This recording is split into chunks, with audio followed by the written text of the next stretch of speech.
Big Boss Malayalam season 6-ൻ്റെ live അപ്ഡേറ്റ്സിലേക്ക് കിടക്കാം. വളരെ ഇമ്പോർട്ടൻ്റ് ആയൊരു ന്യൂസ് പുറത്തു വന്നിരിക്കുകയാണ്. വേറെ ഒന്നുമല്ല, സിജോ ഇന്ന് വീട്ടിനുള്ളിലേക്ക് തിരിച്ചു കയറിയിരിക്കുന്നു. 4 ആഴ്ചയോളം അടുത്ത വിശ്രമത്തിന് ശേഷം സിജോ ഇന്ന് വീട്ടിനുള്ളിലേക്ക് തിരിച്ചു കയറിയിരിക്കുകയാണ്.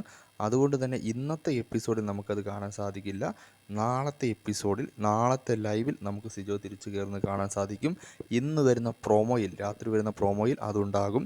പക്ഷേ സിജോ ഇപ്പോഴാണ്, ഉച്ചയ്ക്കാണ് തിരിച്ചു കയറിയിരിക്കുന്നത്. ഇനി മത്സരം മാറാനുള്ള എല്ലാവിധ ചാൻസുമുണ്ട്. കാരണം ഇപ്പോൾ അവിടെ പടർന്ന് പന്തലിച്ച് നിൽക്കുന്ന, പ്രേക്ഷക പിന്തുണയിൽ മുന്നിൽ നിൽക്കുന്ന ജിൻഡോയുണ്ട്.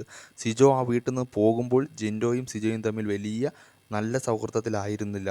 ഇപ്പോൾ സിജോ തിരിച്ചു വന്നിരിക്കുന്നു. അപ്പോൾ സിജോയ്ക്ക് ഇനി മറികടക്കേണ്ടത് ജിൻഡോയാണ്. കാരണം പ്രേക്ഷക പിന്തുണ ഏറ്റവും കൂടുതൽ ജിൻഡോയ്ക്കാണ്. ജിൻഡോയെ മറികടന്നാൽ മാത്രമേ സിജോയ്ക്ക് മുന്നോട്ട് വരാൻ കഴിയുള്ളൂ. അതുകൊണ്ട് തന്നെ ഇനി സിജോ വേഴ്സസ് ജിൻഡോ ഒരു വലിയ വാർ തന്നെ നടക്കാനുള്ള എല്ലാവിധ ചാൻസുമുണ്ട്. സിജോ ഇപ്പോൾ വീട്ടിനുള്ളിൽ കയറിയിരിക്കുകയാണ്. നിലവിൽ സിജോ വീട്ടിലാണുള്ളത്.